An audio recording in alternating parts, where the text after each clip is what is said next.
occasion, and if you're, you know, a regular on the channel, I'm sorry for not getting some videos up at the moment. I was ill for a while. I've had, yeah, really bad internet problems. Haven't been able to get any quick matches. It's ridiculous. So rather than sit and, you know, try and find a match that'll actually stay connected, I decided to do some more campaign lore play.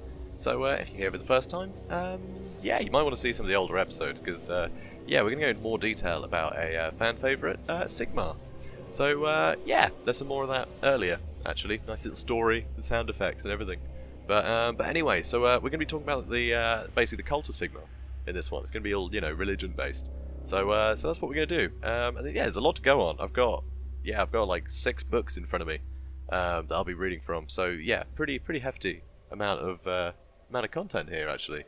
Yeah, it's amazing how often people talk about Sigmar. So, the last episode we talked about Sigmar, that was episode 5.5. No, it wasn't 6.5. Birth of a Legend.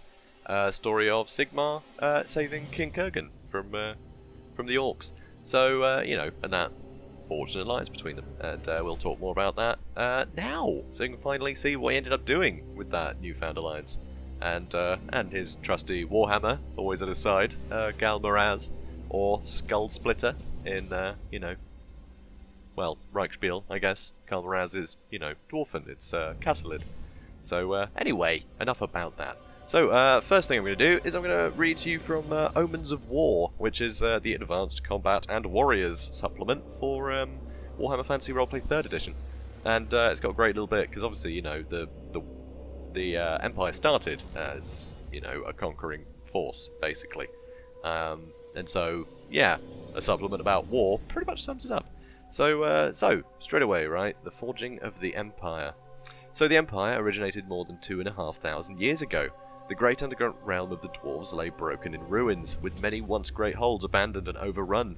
This had allowed hordes of green-skinned orcs and goblins to pass through the mountains unchecked, to raid and pillage the lands that would one day become the Empire. At that time, these lands were inhabited by savage tribes of men, primitive fur-clad hunters who fought daily to protect their homes from the beastmen of the forests. The remaining dwarves quickly recognised a worthy ally in their fight against the orcs and goblins, and the men in turn were keen to learn the dwarves' skills at metalworking that would allow them to construct weapons and armour of iron. The men were fierce and courageous warriors, and the mightiest among them was Sigmar, of the Unborigen tribe. Despite his young age, he had already defeated many orcs in battle. And so I actually looked up the etymology, as I do with a lot of the sort of Warhammer names and things, because you know, a lot of it is based on sort of German names, and especially in Bretonnia, a lot of sort of King Arthur myth, but also ancient sort of, you know, well, not ancient, but sort of old medieval French, you know, castles and stories and things like that. So there's a lot of interesting stuff there. And so I looked up Sigmar, and so it's quite novel, actually. This sort of site, sort of, you know, etymology, it actually cites Warhammer, which I find amusing. So yeah, so basically, the meaning, right, it says this name derives from the Old High German name, Sigmar, composed of 2 elements, Sigis, which means victory, and Maru, which means famous. In turn, the name means one who is famous for his victories. Sigmar Heldenhammer is a fictional deity in the Warhammer fantasy setting. He is the patron deity of the Empire. Before he became a god, Sigmar was a man, albeit an exceptional, perhaps even superhuman one. And yeah, this is on an etymology website, so this goes into, you know, all kinds of names, which is hilarious. That's on namedoctor.com, name-doctor. So I find that amusing, the fact that, you know, clearly a lot of people were looking up, you know, what Sigmar meant in the context of Warhammer, so it's on the site. So I find that very amusing. But anyway, so now I've told you what that means. Let's carry on with the story. So as the greenskin attacks grew even bolder, an orc ambush captured Kurgan Ironbeard, which we covered all this in that big story. But I'm gonna do this is a nice recap. So the High King of the Dwarves, as he and his household travelled towards the Grey Mountains. However, Sigmar and his war party were already hunting this band of orcs and caught them before they could escape with their prize. Sigmar slew many orcs and freed the dwarf captives. In gratitude, King Kurgan presented a rune-inscribed warhammer to Sigmar, a magical heirloom of great power. This hammer is known as Gal Moraz, which means skull splitter in the dwarf tongue, Caslid. Sigmar and the Dwarf King swore an oath of allegiance to each other, and armed with Gal Moraz, Sigmar became an unstoppable warrior. Soon he inherited the leadership of his tribe, and after many years of war, the 12 greatest tribes of men all pledged their fealty to him. Together with his dwarf allies, Sigmar drove the orcs and goblins from the land, becoming known as Heldenhammer, the Hammer of the Goblins. And so his big battle, big famous battle, really cemented, the Empire and drove back the orcs. That's the Battle of Blackfire Pass. And in a previous episode, I went through the Battle of Blackfire Pass, from Karl Franz's perspective, right? Well, not his perspective, it's a different battle. He sort of repeated history there. And, got possibly possessed or something by Sigmar at the time. It's all a bit bizarre, Warhammer, magic and stuff. So anyway, the Battle of Blackfire Pass. When new hordes of orcs and goblins threatened to invade, King Kurgan sent word to Sigmar to request aid. Sigmar responded with urgency, summoning his chieftains and commanding them to muster their armies. A massive tide of greenskins was marching through the Blackfire Pass, the only route for such a large army to traverse the Black Mountains. The orc horde outnumbered the men and dwarves many times over, but Sigmar and King Kurgan led their forces to the narrowest section of the pass, a natural choke point where the greenskins could not bring their advantage to bear. The orcs charged the defenders' lines again and again, each time breaking on the wall of shields, axes, and spears that stood firm against them. The air was filled with countless arrows and quarrels, but still the orcs came on. In places the line wavered, but Sigmar and Kurgan shouted words of courage and resolve, and smote down any greenskins that came near. After many hours of grim and bloody fighting, the orcs' attack melted away for the final time, and Sigmar led a ferocious countercharge into the routing greenskins, slaughtering thousands and scattering the army once and for all. It was not long after that Sigmar was duly declared Emperor of all the lands bounded by the great mountain ranges. So, pretty standard, right? Unites the province, kills the bad guys, and everyone goes, yeah, good job, mate. Be Emperor, you're clearly really good. So, pretty standard origin story.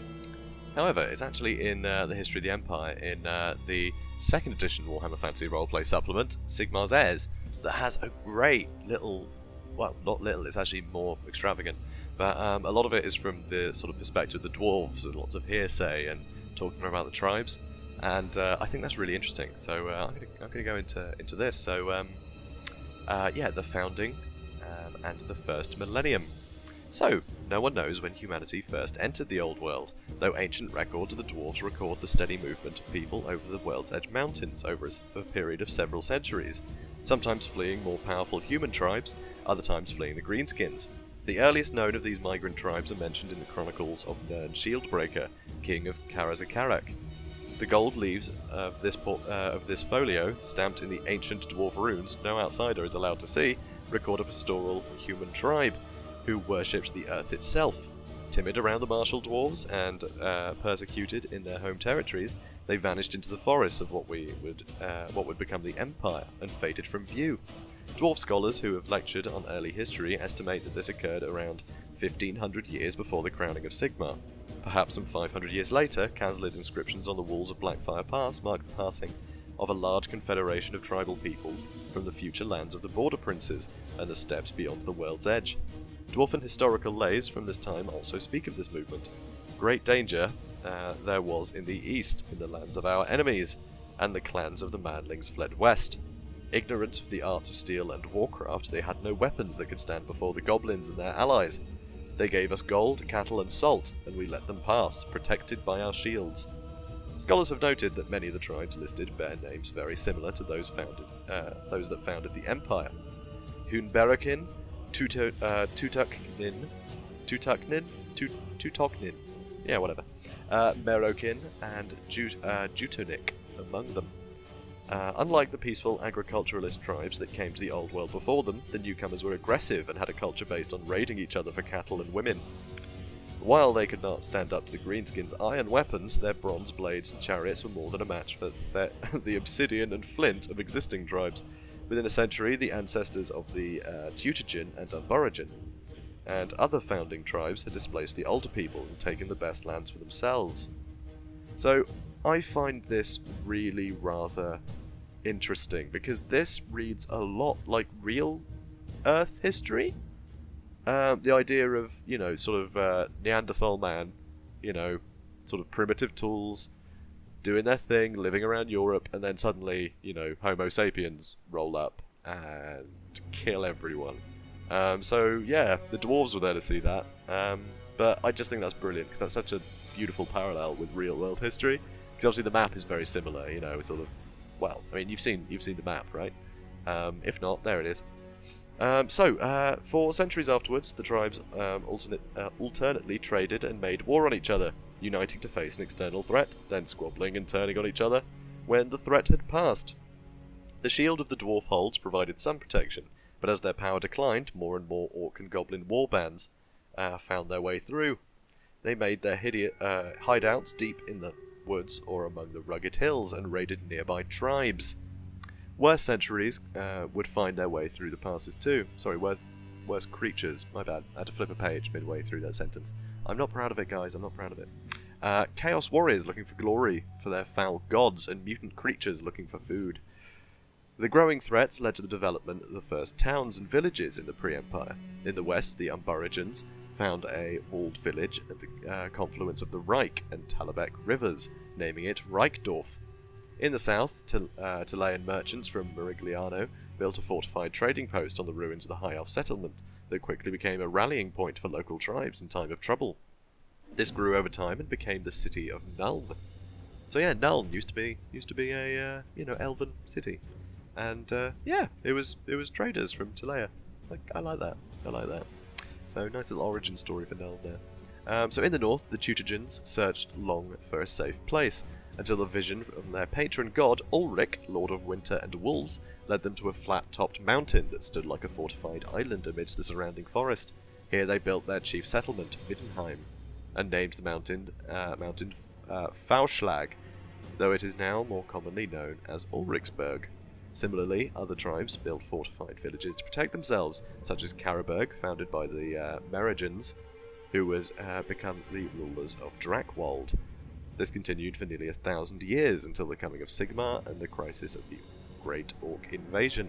So one thing to mention there, Karaberg, founded by the Merovingians, that didn't end well, really. So they became the rulers of the Drakwold. The Drakwold got wiped out, I think in the Skaven Wars. So that's all been absorbed, basically. Drakwold doesn't exist anymore. The Drakwold is just we call it the Drakwold Forest, is the forest that's mostly in Middenland, but also slightly in the Wasteland, or Westerland, depending on your preference. So the birth of an empire. Not surprisingly, for a man who founded an empire and then became a god, the origins of Sigmar are shrouded in myth. Though the cult itself insists that all the stories are accurate and accepted dogma, even those that contradict. Scholars agree that Sigmar was born to a family in the clans of the northern Umburigans, probably at Reichdorf, that later became Altdorf, by the way. It was a dangerous time, with frequent conflict with the Merovingians and Teutogens, so that's the ones who owned the Drakwold and Middenland. So yeah, basically the Northerners, that still happens with Boris not getting on so well with Karl Franz, but it happens. So cult legends say that a twin-tailed comet raced across the heavens on the night of his birth, a sign of the god's blessings. Young Sigmar grew to be a powerful warrior even as a youth, and his kinsmen marvelled at his ferocity and prowess. In his 15th summer, Sigmar was alone in the woods somewhere south of Reichdorf. The exact place is lost, but some think it is near Kemperbad, when he heard a band of orcs stomping through the underbush. The orc warband, led by the Black Orc war boss Vagraz Headstomper, had ambushed a dwarf trading convoy from Karazakarak and was returning to camp with spoils and prisoners. Sigmar waylaid the orcs and slew them all in an epic battle beneath the boughs of the forest. So that was the one that we covered in episode 6.5. Recovering his breath after the fight, Sigmar learned he had saved the life of Kurgan Ironbeard, king of Karazakarak, who had been captured by Vagraz Headstomper, along with several of his kinsmen. The grateful dwarf rewarded the Umburigin warrior with an amazing item, the Warhammer Galmaraz, whose name means skull splitter in the dwarven tongue. Kazlit. So the two became fast friends, and dwarf and man often fought side by side against the growing tide of orcs and goblins. When not fighting Greedskins, Sigmar was also busy building his empire, for he had a vision that humanity would only survive if united against the many dangers threatening it. Through a combination of guile, diplomacy, bribery, and war, he brought the various tribes into his confederation. with him as its acknowledged leader. The Teutogens only submitted when Sigmar slew Artur in single combat in the latter's throne room, Artur being the now Middenland, then Teutogen lands. That was their ruler. So he killed their ruler and said, yeah, this is my stuff now. So, fair play. The Great Crisis came when the dwarfs brought word to Sigmar's camp near Nuln that a huge orc army, the largest seen in centuries, was trying to break through Blackfire Pass. The dwarves were hard-pressed to defend it, and King Kurgan invoked their old friendship. For if we fail here, both our peoples are lost. Sigmar wasted no time. According to legend, he summoned the tribes to a great moot in the lands of eastern Burgundians, and laid his case before them. The Burgundians, I have a nifty little chart here I'm looking at. So that's in Averland, basically. The Burgundians ended up as, you know, the Averlanders? Yeah, Averlanders. So anyway, it was Sigurd who ruled them. So he recounted all the outrages committed against them by the Greenskins, and the burned steadings and murdered family, the stolen cattle and fouled wealth. He told them of the danger looming in the mountains, of the huge orc horde and the dwarfs were struggling to hold back. Sigmar implored the gathered tribes not to meet the orcs and goblins as they had in the past, standing apart from each other, refusing to lend help and combine forces when needed. That would only lead to their defeat. His voice rising with a rage that was felt throughout the gathering, he called onto all the tribes to unite and make their stand with the dwarfs, calling it the crucible of a new nation. As recorded in the Book of Origins, Sigmar's final shout of "To war" was answered with a cheer so loud that the dwarves themselves heard it in Blackfire Pass. Now, I'm not entirely correct on this, but I'm pretty sure the Book of Origins was... I think that's the Bible, essentially. Or the, Quran or Torah, whatever you want to... whatever you want to call it. That's sort of the Cult of Sigmar's equivalent, the Book of Origins. Because, it all starts with Sigmar. Well, the Empire, at least.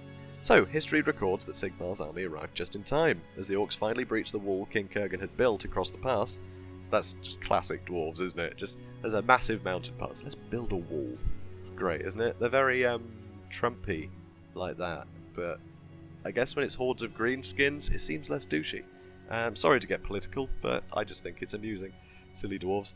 Leading the charge from the chariot of Sigurd, which is the leader of the Burgundians, the Averlanders, chief of the Burgundians, yeah, it says it there, Sigmar fell upon the greenskins as if he were Ulrich himself. The force of the human assault stopped the orc and goblin advance, then began pushing it back. The dwarves saw this and their opportunity, and charged from their forts and towers and fell upon the enemy flanks. Fear beset the greenskins, and they began to break and flee. Their chief, a powerful old orc nicknamed Bloodstorm, tried to rally his troops and return to the attack. Charging, he and his warband came face to face with Sigmar. Sigmar and the orc warlord entered into single combat, while Sigurd and his elite warriors battled Bloodstorm's guards. Hammer clashed with Great Cleaver, and the two struggled for advantage. At last, Sigmar killed the orc chief with a mighty double blow, first breaking the hand that held the cleaver, then smashing Bloodstorm's skull on the return stroke. The death of their leader was also the death of the orc army, which broke and ran in utter panic. The slaughter that followed was terrible to behold, as the armies of men and dwarf fell upon their hated foe. It is said there has never been a greater concentration of crows in all the world than that which gathered to feast on the unburied greenskins. So many died that day that it would be over 1,000 years before orcs and goblins could raise such an army.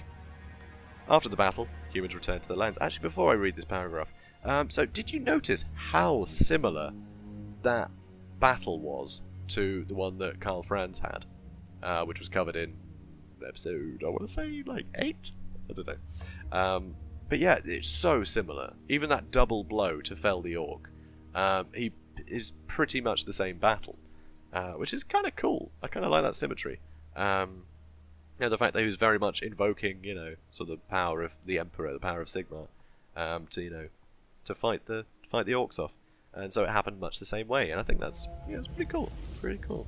So anyway, after the battle, humans returned to their lands, but not their old ways. All the tribal chiefs recognized that they were safer united than divided, and they knew who alone among them could make that unity a reality. Thus it was at Reichdorf, 1 year after the Battle of Blackfire Pass, that the Ulrich placed a crown of gold and ivory, a gift from the dwarfs, on Sigmar's head and proclaimed him Emperor before the assembled representatives of the tribes. Before him knelt the tribal chiefs, who swore brotherhood to each other and fealty to Emperor Sigmar and the newly born empire. So now Sigmar's actually the Emperor, which is pretty cool. Obviously, he's not a god, is he? He's an emperor. So what's up with that? But you know, he's a good guy, right? He's a good emperor, and that's what I'm going to talk about next. So again, from the second edition, supplement Sigmar says, talk about the foundations of the empire here. So for all the talk of unity, Sigmar knew his people and knew that the attachments to the old tribes were too strong to erase. He also acknowledged that the lands of the Empire, from the Grey Mountains to the World's Edge, and from the Sea of Claws to the Vaults, were simply too big to govern centrally. He therefore made the best of the situation and made the chiefs of the 12 tribes counts of the Empire. Each would be sovereign in his own lands, subject only to the laws and edicts the Emperor made for the Empire as a whole. The tribal lands became the original 12 great provinces of the Empire. And you might be saying, there's not 12? There was. So anyway, the years of Sigmar's reign were a time of peace and eternal growth for the Empire. Sigmar decreed the building of 2 great roads, the first from Altdorf to Middenheim, and the second from Altdorf to Nuln, along the banks of the Reich, and thence to join the Old Dwarf Road in Averland. So there was already a big dwarf road there, so you know, you may as well use it, right? You know, like they built a load of stuff on top of Elven ruins. You know, Null being one that we mentioned. Also, Marienburg was a big elven settlement that they built on top of. So anyway, the Emperor hoped that the roads and rivers together would serve as ties to bind the tribes to each other, and inhibit their tendencies to fly apart. Peace and good weather brought regular crops, and in time a booming population. The new Imperials cleared land and laid the foundations for new towns and cities, sometimes over the remains of their fortified camps, other times in virgin land. The Tulutans discovered a vast crater dead in the midst of the great forest, within which they built their chief city, Talabheim. Tarlutan, it's Tarlutan, right? But just Tal, but it's you know, in reference to Tal, the god. Same with Talabheim. It means it's not city of Tal, is it? I forget. But anyway, the Burgundians founded both Averheim and Stresen as fortified trading posts, and eventually at Averheim, the Counts of Averland built their great fortress, which has never fallen. Middenheim grew wealthy as the religious capital of the empire. For, as Ulrich was Sigmar's favoured deity, many tried to curry favour by making donations to his chief temple.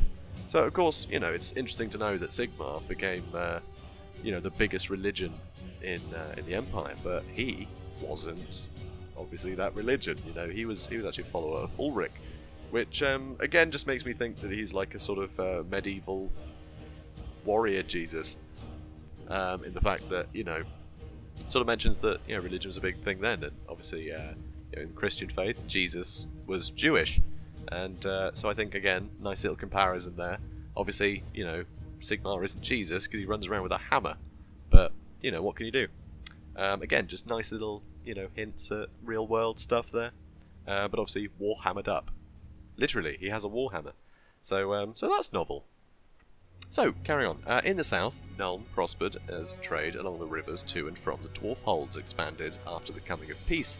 The city grew so powerful and wealthy compared to the rest of the province, then known as Jussingland, that the Counts of Wissenland moved their seat of government there from Theildorf.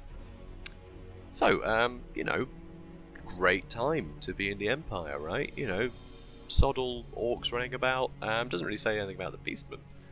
They're always a pain. But you know, great relative time of peace, right? They were able to actually clear land and make cities, and their population was booming. You know, so great time to be alive. And obviously, a lot of that is thanks to Sigmar. So you know, he's going to be pretty famous, right? You know, people are really going to look up to this guy. You know, he didn't only unify the place, but he's made it brilliant to live in as well. You know, he didn't rule through tyranny. You know, so that's pretty good. So after that, though, there's a dilemma. 50 years after taking the throne, Sigmar announces abdication to the assembled counts and the high priests of various cults. My work here is done, he told the shocked crowd. The empire is prosperous and united, and in your good hands it will continue to be so.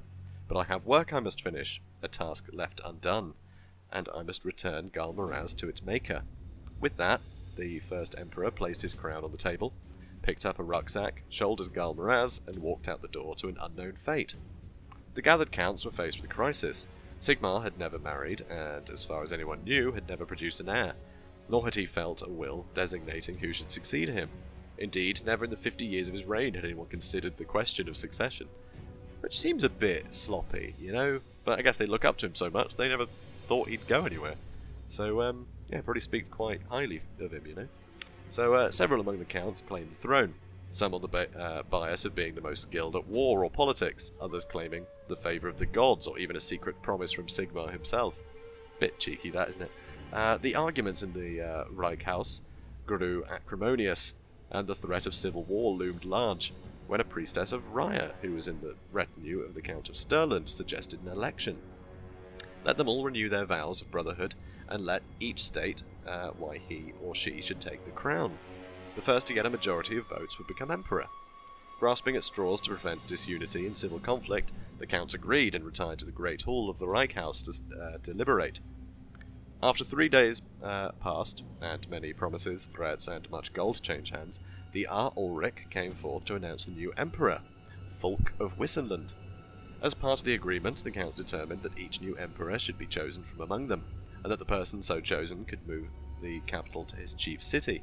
They also elevated a powerful noble of the Reichland to become the new count of that province.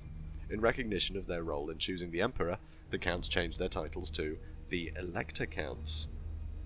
And now this is where we actually finally get onto the religion. So, the cult of Sigmar.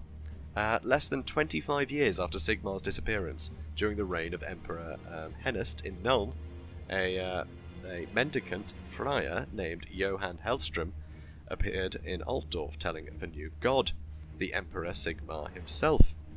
With a wild gleam of enthusiasm in his eyes and the strength of conviction in his voice, he preached the word of Sigmar divine to all who would listen, even gaining acolytes from among the priests of other cults. Not all welcomed his words. Many of the clergy of the other gods dismissed Hellstrom as a madman, his visions a sign that he had been eating mouldy bread. Because, obviously, you know, mouldy bread tends to make you invent gods. I mean, we've all been there. What he said verged on blasphemy, for he claimed to have seen a vision that Ulrich himself placed a crown upon Sigmar's head, anointing him a god and making him their chief. Some wanted him killed, but others were more tolerant. Hellstrom's new cult preached the unity of the Empire and obedience to the Emperor and the Elector Counts. So this small cult gained permission to build a temple in Sigmar's favoured city, Altdorf, with Johann Hellstrom as the first Grand Theogonist. As the centuries passed, the cult would grow wealthy and powerful. Sigmar's worship became so popular in Reichland and Stirland that it practically supplanted the cult of Ulrich in those areas, much to the latter cult's irritation. Money from gifts and rents flowed into its coffers until the Grand Theogonist rivaled the wealth and power of the Elector Counts, and the cult began to clamour for an electoral vote. So at this point, the Elector Counts all have a vote, as does the Ulrich. But that does change. So it's actually during the 11th century, early in the 11th century. Both of these events under the reign of Emperor Ludwig II, Hohenbach, known as Der Gross on his coins, but remembered by history as the Fat. Both a gourmand and an avid sensualist, Ludwig was infamous for the torture and execution of chefs who offended his culinary tastes. Finally, he ordered his halfling valet to create a meal worthy of his greatness. So his valet, his valet. The resulting butter-laden feast was so successful that Ludwig not only made his valet the imperial chef, but elevated him to Elector Count. Yep, so there you go, halfling vote. So that's one of the events here. Tearing the fertile farmlands of the halflings away from Stirland and Averland to create the Mootland. This appealed to Ludwig not only because he had enjoyed a fine meal, but it also gave him vengeance against the rulers of those two provinces, whose daughters had spurned his attentions. So, yeah, you can see that this guy is, well, he's a lunatic. Not saying, you know, halflings shouldn't get a vote, but he's going, your daughters didn't give me any attention. Probably because I'm fat. So I'm going to take a load of your land away and give it to someone else and give them a vote. madman. But then, you know, seeing that opportunity, the cult of Sigmar began to slowly woo the returned Emperor. Invited to a ceaseless round of feasts, banquets, and private suppers, which makes me think probably he was, you know, had a load of women thrown at him. Oh dear. The Emperor slowly began to see the cult in a positive light. I mean, you would, wouldn't you? Folk began to whisper that the high priest of the cult would sit at Ludwig's right hand, constantly filling his plate with fine food and his cup with wine. Indeed, the cult gifted the Emperor with a palace in Altdorf, rumoured to be fitted out with extensive kitchens, dining halls, and exceedingly well-appointed privies. Eventually, the Emperor signed a charter granting the cult an electoral vote. The Grand Theogenist at the time is said to have died in bed a short while later, smothered to death by his own neck fat. So, suddenly, that means, you know, you've got Sigmar now, you know, his cult, the cult of Sigmar. Suddenly, huge political influence as well as the, you know, religious influence, which I think is very important, because that, you know, that plays throughout, because that kind of, it makes more of a rivalry between the Grand Theogenist and the R. Ulrich, you know, and the cults of Sigmar and the cults of Ulrich, you know, from now onwards, and that does sort of have that north-south divide.